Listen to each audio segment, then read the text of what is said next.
Hi everyone, it's Zia here. Did you know that Jesus prayed a lot?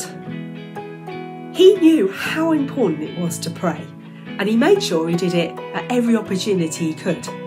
This was his main way of talking to his Father and finding out what his Father wanted him to do.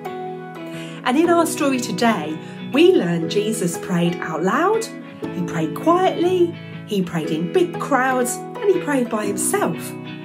But you know, his closest friends just didn't understand how he could spend so much time praying by himself.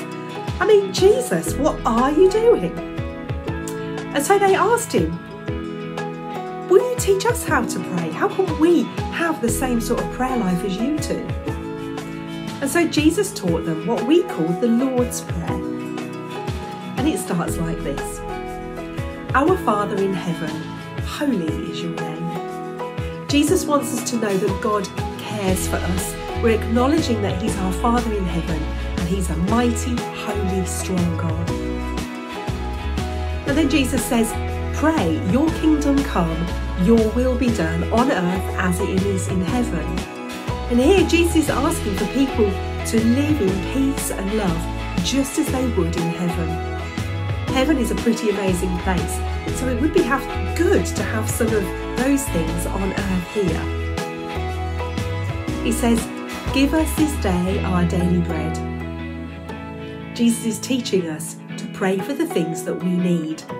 We can trust him to provide the things that we need each day. It isn't just about bread, it's about everything that we have and that we need for life. Jesus then says, he teaches us, say, forgive us for the wrong things that we've done, just as we forgive those people who've done wrong things against us. This means we're saying sorry. Sorry that we've done things that were not kind, that were not good. And in return, we're forgiving other people who've treated us, perhaps in a way that we don't really want to be treated. And then Jesus says, pray. Don't lead us into temptation. He's asking God to look after us, to keep us safe. You know, we don't want to do wrong things. Most of us, we want to do good things in our lives, but things come that tempt us. And so when Jesus says, lead us not into temptation, deliver us from evil, keep us safe, Father. Don't let the tempter even whisper things in our ears. And finally, yours is the kingdom, the power and the glory. You know, ultimately everything is God's, and Jesus is saying to his disciples, just acknowledge that everything belongs to God in the end. He's more bothered about it than you are. And it's by his power, it's by his strength that the glory will come, and all the glory goes back to him. So whatever we might achieve, whatever we might do, in the end, the power comes from God and the glory goes back to him.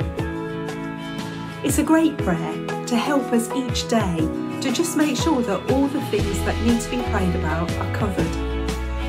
And I want to encourage you to use this prayer, go through it little by little and see how you can use it to lift your prayers and have a conversation with God. See you. Bye.